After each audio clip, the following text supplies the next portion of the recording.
como que a minha filha vai aprender só o que ela quer? Como que ela vai se especializar só numa área em que ela vai se desenvolver a partir de habilidades socioemocionais e propositivas? Porque a questão da fala da diretora do nós estamos perdendo nossos jovens, ela é mais grave do que simplesmente perdidos numa falta de propósito ou numa falta de rumo na vida, como diriam os mais velhos. Não, os jovens estão se matando.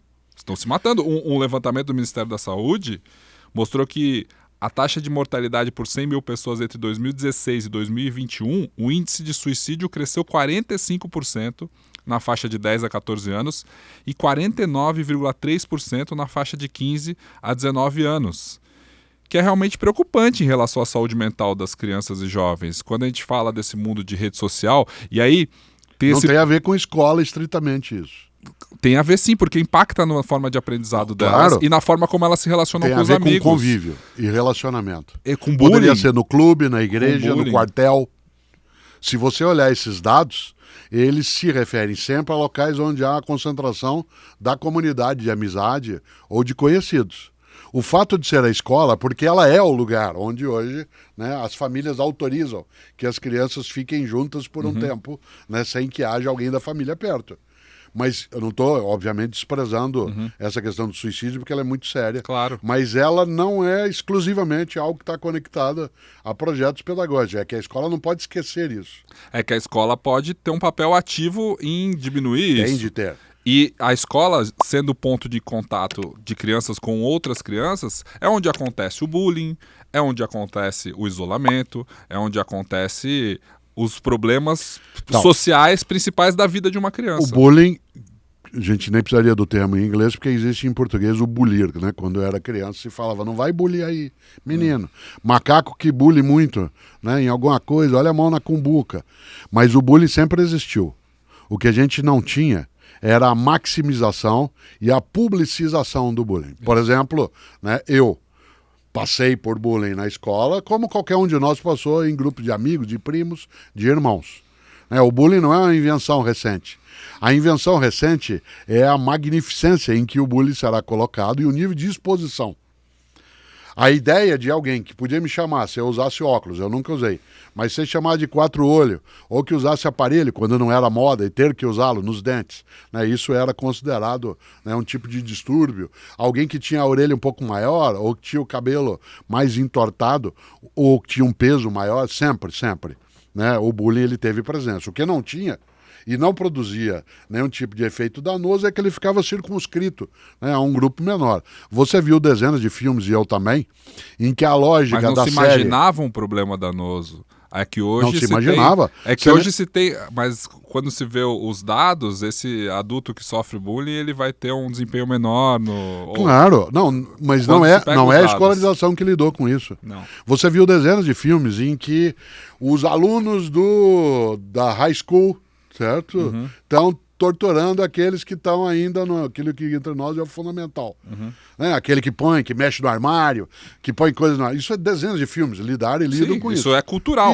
Isso. A ideia de você torturar o mais jovem, né? Que é o termo agora. O trote. O trote é uma coisa, para você ter uma ideia, sem dar aqui demonstração de conhecimento, o trote é uma coisa medieval, literalmente. Né, ele aparece, aliás, a palavra trote é do alemão trotten, que significa cavalgar, né, sair correndo meio apressado, né, porque normalmente o calouro, para usar o termo em português lusitano, ele estava sempre acalorado, por isso o calouro andando para lá e para cá, né, porque era o primeiro dia dele de aula. E numa sociedade em que a higiene ela era um pouco mais complexa, quando ele ia fazer parte de um grupo de estudo, ele tinha que tomar um banho de, né, alguns pós que tiravam o piolho e raspava a cabeça dele, né, para ele poder não contaminar ninguém com piolho, né, dentro da nova sala.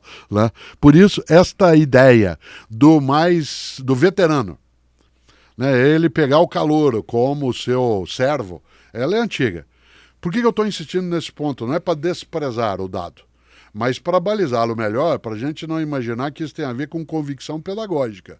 Tem a ver, isso sim, com o fato de algumas escolas colocarem num plano secundário as dores, né, que a criança, o jovem carregam.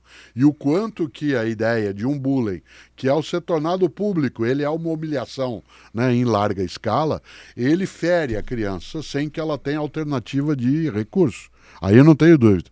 Mas tem uma coisa que eu queria trazer, eu vou puxar um pouco depois.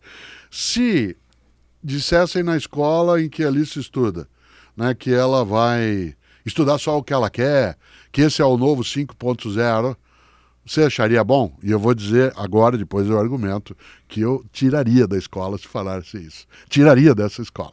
Tá? Mas depois eu digo por quê. Você acharia bom? Não foi isso que ela falou, mas caminha-se por isso. É mais dela encontrar interesses dentro de áreas que, no primeiro momento, são mais atraentes ao gosto dela, mas dentro dessas áreas, por exemplo, disse que no primeiro ano vai ter um projeto anual que vai ser construir um galinheiro lá. Eles vão fazer um galinheiro no terceiro ano do fundamental. E de janeiro, ou melhor, de fevereiro a novembro, eles vão estar investindo nesse galinheiro, e dentro do galinheiro eles vão estudar matemática, física, química, biologia, ou seja, sempre com um propósito específico bastante prático, bastante real, né? Que aí, numa mandala onde isso vai ser colocado, as habilidades dela, a gente vai ver em que áreas ela mais evoluiu naquele ano, mas é possível acompanhar um aluno, ou seja, não necessariamente todos vão caminhar ao mesmo tempo. Ela não precisa ser boa em matemática se o amiguinho for bom em matemática nesse mesmo ano. Ela pode desenvolver isso mais para frente ou depois. Por isso que um ano a mandala dela vai estar pintada de um jeito diferente e o do amiguinho de um jeito, em áreas diferentes, mas ampliando, o que ela vai ter é a oportunidade de passar por tudo e se desenvolver mais naquilo que é melhor para ela. Você sabe onde a gente entende bem isso? Na educação infantil. Mas é isso. Então, não, mas na educação infantil, não no ensino fundamental. Na educação infantil, com 4, 5 anos de idade, não há retenção. Isto é, não há exame, não há promoção. Né? Nas escolas que trabalham com seriação, no fundamental você vai passar do primeiro ano para o segundo, para o terceiro, e você tem possibilidade de retenção, de reprovação e, portanto, de necessidade, né, de fazer novamente. Uma das coisas que uma professora ou um professor de educação infantil entende melhor do que um de nós em outro nível é que ele nota que se uma criança que com 4 anos não desenvolveu algumas habilidades tiver sido retida, seria inútil, porque com 5 ela conseguiu. Isso. Né? Não havendo o mecanismo formal da retenção, existe possibilidade de um acompanhamento mais inteligente. Por isso que algumas sociedades têm escola por ciclos, né? Ou aquilo que se trabalha com a progressão continuada, que não é, de maneira alguma, né, facilitar a aprovação, é dificultar a reprovação inútil. Aí eu volto àquela questão. Se você me diz, olha, na escola, agora a Alice vai aprender só o que ela quer, tira dessa escola. Por quê? Porque educar não é necessariamente você deixar a pessoa exclusivamente no interesse que ela tem. Porque a educação é uma educação para uma sociedade. E nós não podemos lidar com o voluntarismo nesse sentido de atrelar a formação apenas à vontade individual. Como desejos não são direitos, como o fato de alguém querer só ver isso não significa que essa pessoa só tenha de ver isso, é o equivalente a ela dizer para você na hora do almoço que ela só quer comer isto. Que ela não tem gosto nenhum por comer uma verdura, um legume, né? Ou que ela só quer batata frita, que ela só quer coisa que tenha carboidrato em alta escala, que ela só quer fritura. Você vai dizer não. Você vai ser formada para um leque maior, para um repertório maior de alimentação. Agora eu vou chegar no ponto que eu queria. Se a escola dissesse, eu sei que a escola não disse que ela iria ter um dia só aprendizado do que queria. Claro, não. Mas se a escola dissesse o que eu vou dizer agora, ora, nós não podemos formar bem crianças e jovens se a gente não partir do interesse que eles têm para chegarmos àquilo que é necessário que eles saibam. E eu preciso ter noção do que uma criança tem de conexão, de emoção, né, aquilo que a afeta, para que eu possa, a partir disso, chegar até o que é importante que ela aprenda. Esse é o foco no aluno. É o foco no aluno. Que não é uma coisa nova, não é 5.0. O foco no aluno é uma coisa que vem do século XX, né, inteiro nessa discussão. O que o 5.0, tal como você chamou, possibilita, é que isso seja feito de um modo em que a autonomia do aluno é muito maior. Porque antes eu precisaria que um professor auxiliasse a minha autonomia de modo lateral, que ele ficasse ao meu lado. Agora não. A disponibilização de plataformas ou de aparatos tecnológicos permite que eu seja muito mais livre para eu poder desenvolver a partir dos meus interesses. Então vou voltar a esse ponto, porque uma escola livre, uma escola que forme cabeças pensantes, não é aquela que atende só os desejos. Tal como uma boa alimentação, porque eu posso querer muito, mas posso querer comer errado também, certo? Ora, você diz, mas o que é comer certo? Bom, nós não somos negacionistas. Claro. A ciência oferece alguns parâmetros nas várias áreas do que é necessário. Então, a escola, ela não pode deixar de ter a referência naquilo que a criança ou o jovem queira, mas não pode atrelar-se a isso. É o ponto de partida, não é o ponto de chegada. Paulo Freire, nos anos 1960, falou, é preciso fazer a leitura do mundo para chegar à leitura da palavra. Leitura do mundo para a leitura da palavra. Você se lembra da expressão, porque você conheceu o Paulo Freire pessoalmente. Paulo Freire dizia cautela, está lá na Pedagogia do Oprimido, cautela com a educação bancária. O que é a educação bancária? Que é o nome que ele criou. O professor ou a professora passa o mês depositando, que nem num banco. Você deposita na conta e aí tem uma hora que vai sacar. Que é a prova. E a prova. Essa educação bancária supõe que o aluno é um depósito vazio e que a gente vai preenchendo, como se ele não tivesse questões, dúvidas, interesses, sonhos, desejos e nem conhecimentos. Paulo Freire disse, não é assim, é preciso uma educação, e o termo que ele usou é emancipatória, que emancipe, isto é, que faça com que a criança não tenha a dependência exclusiva em relação ao mestre. Que o mestre possa estar ao lado dela e não no lugar dela, nem puxando e nem necessariamente empurrando, mas acompanhando. Essa história que você contou antes, isso eu concordo totalmente. Eu acho que esse é o cerne da educação 5.0. Eu não vou tirar a Alice da escola, não, porque eu acredito que tem pessoas mais preparadas que eu estudando e olhando para isso. Eu também. E olhando para isso especificamente. E esse professor do ensino fundamental, que vai pegar essas crianças, ele tem que ser preparado de novo, do zero, para entender como lidar com esse mundo, né? Como que as crianças vão chegar numa sala de aula com uma inteligência artificial que já é capaz de escrever textos e construir raciocínios por eles, né? Como que a gente vai interagir com isso? Esse professor ele também tem que ter uma formação totalmente diferente. Eu acho que, nesse ponto, as boas escolas já estão, né, olhando para isso. Eu acho que existe também uma orientação do MEC, do Ministério da Educação, já pautada para esse assunto. Na escola pública e privada. Na escola pública e privada. O que chamou muito bem de foco, vai fazer o galinheiro. Isso. É uma proposta em educação desde os anos 1930, que no Brasil foi chamada de Escola Nova, que teve uma influência forte da psicologia, com nomes como Fernando de Azevedo, Anísio Teixeira, grandes educadores no Brasil, que trouxeram para cá a ideia de educação por projetos. Isso.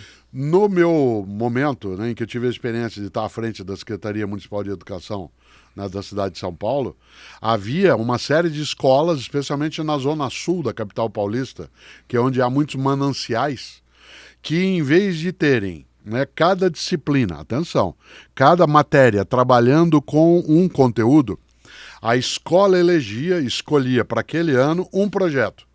Proteção ambiental, ou coleta seletiva, ou destino do lixo. E aí o conjunto de docentes tinha que se envolver no ensino de física, matemática, língua estrangeira moderna, a parte de geografia e história. Cada um ia cercar-se naquele projeto. No entanto, para isso, o poder público, ou no caso o poder privado, ele tem que criar as horas disponíveis e remuneradas para que as pessoas se encontrem. Preparem.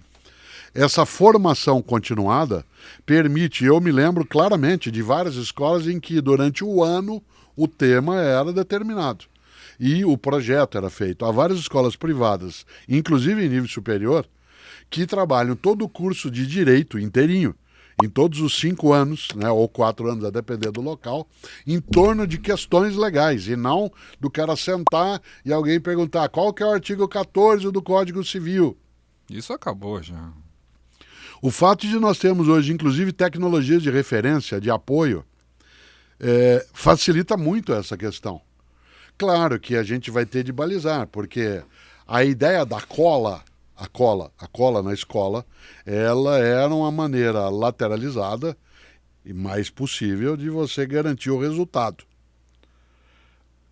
Transformar parte dos aparatos tecnológicos numa outra forma de cola é um outro equívoco. Dispensá-los é uma tolice brutal, porque a colaboração ela será imensa.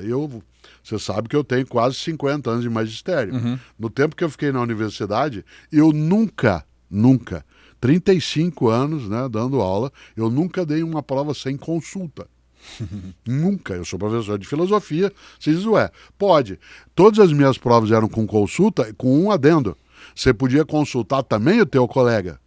Porque como era um texto que ia ser produzido, uma reflexão, uma dissertação, consultar outras fontes é o que se faz em ciência. Aí você diz, mas o outro não podia editar para ele. Mas o que era teu, como é o meu caso, eu escrevo livro, mas as ideias com as quais eu me referencio, elas vêm de outras pessoas, de outros tempos, de outros lugares. O que era teu, o que era a tua autoria como aluno ou aluna, né? Era você dar o teu modo de distribuição daquela reflexão. Como é que eu conseguiria que alguém colasse ou se arriscasse a colar? Ou, no caso, fosse usar um chat GPT para fazer as coisas. Se eu desse uma pergunta em que ele só tivesse que transferir conhecimento. Objetiva sobre um conteúdo, que é a base se da eu perguntar para você, conteudista. se eu perguntar para você no ano de 2023, qual foi o maior acidente, né, da natureza na região do litoral norte de São Paulo? É provável que esses, né, chats GPT e outros que tem, ele respondesse em 1967 em Caraguatatuba. Porque como ele só vai até 2021, né, ele não seria capaz de pegar algumas coisas que aconteceram depois. Uhum. Ora, por que eu estou hoje, dando né? Hoje, nesse momento, porque ele vai se autocorrigindo, vai se autorreferenciando. É machine learning. Isso, ele vai aprendendo. Ele vai aprendendo. Ora, por que eu estou dizendo isso? Eu, docente, se eu quero aferir um conhecimento, eu não posso fazer essa pergunta. Uhum. Porque se eu fizer a pergunta, a resposta poderá ser colada. Se eu fizer uma pergunta que é em relação ao nosso momento, né, daquilo que a gente tem, qual é o acidente mais... Aí você lida com outro modo. Se eu usar só a memória, as máquinas têm as melhores memórias, né, que a gente pode agregar e que nenhum indivíduo tem. O que você chamou de Big Data. Isso. Certo? Como ninguém é Big Data sozinho, a humanidade só sobreviveu porque nós fomos Big Data coletivo. Agora nós temos ferramentas que nos auxiliam melhor a fazer isso. A primeira delas foi a escrita, da escrita para o livro, né, seja em papiro, papel, pergaminho, né, e aí nós fomos juntando os dados. Hoje nós temos outros modos. Se a escola não levar isso em conta, se ela imaginar que conhecer é repetir, ela ficará completamente fora do tempo.